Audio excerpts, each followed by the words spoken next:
അപ്പോൾ ഇന്ന് നമ്മൾ ക്യാൻഡി ലേക്കിൻ്റെ ഒരു ലോലിപോപ്പാണ് ട്രൈ ചെയ്യുന്നത്, ഗ്രീൻ ആപ്പിൾ ഫ്ലേവർ. പക്ഷേ ഇതിൻ്റെ അട്രാക്ഷൻ എന്താണെന്ന് വെച്ചാൽ ഇത് ബേസിക്കലി വരുന്നത് ഒരു പ്ലാസ്റ്റിക് ഒരു ടോയ് ടൈപ്പ് സാധനത്തിൻ്റെ ഉള്ളിലാണ്. അപ്പോൾ അത്യാവശ്യം പിള്ളേർക്കൊക്കെ ഇഷ്ടപ്പെടാവുന്ന രീതിയിലാണ് ഇവർ ടോയ് ക്രിയേറ്റ് ചെയ്തേക്കുന്നത്. ഇതിൻ്റെ എക്സാക്ട് കോസ്റ്റ് നമുക്കറിയില്ല, പക്ഷേ എന്തായാലും നമ്മുടെ 5 രൂപയുടെ ലോലിപോപ്പ് അത്യാവശ്യം നല്ലപോലെ കോസ്റ്റ് എക്സാജറേറ്റ് ആയിരിക്കും വിട്ടേക്കുന്നത്.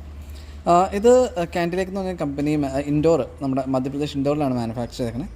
ഇപ്പോൾ ഇവിടെ നമുക്ക് ഇങ്ങനെ ഒരു ബട്ടൺ ഉണ്ട്, അതിങ്ങനെ ഓപ്പൺ ചെയ്താൽ നമുക്ക് ഈ ലോലിപോപ്പ് ഇവിടെ കിട്ടും. Green apple flavoured lollipop as usual, നമ്മുടെ ചെറിയൊരു ലോലിപോപ്പ്. ഇത് നമുക്ക് സംഭവം ട്രൈ ചെയ്യാം. അപ്പോൾ നല്ല സ്ട്രോങ് ഗ്രീൻ ആപ്പിളിൻ്റെ ഫ്ലേവറിംഗ് ഉള്ള പച്ച കളറുള്ള നമ്മൾ സ്ഥിരം കാണുന്ന ഗ്രീൻ ആപ്പിളിൻ്റെ ലോലിപോപ്പ് തന്നെയാണ്. പിന്നെ ടേസ്റ്റ് വൈസ് ഒന്ന് നോക്കാം. അപ്പോൾ ടേസ്റ്റ് എടുത്തോളം നല്ല സ്ട്രോങ് ഫ്ലേവറിംഗ് ഉള്ള ഗ്രീൻ ആപ്പിൾ, പക്ക ഫ്ലേവർ തന്നെയാണ്. പിന്നെ നല്ല സ്വീറ്റും. അത്യാവശ്യം ഈ ലോലിപോപ്പൊക്കെ ഇഷ്ടപ്പെടുന്നവർക്ക് ഇഷ്ടപ്പെടും. അപ്പോൾ എല്ലാവരും കിട്ടുകയാണെങ്കിൽ ഒന്ന് ട്രൈ ചെയ്യണം.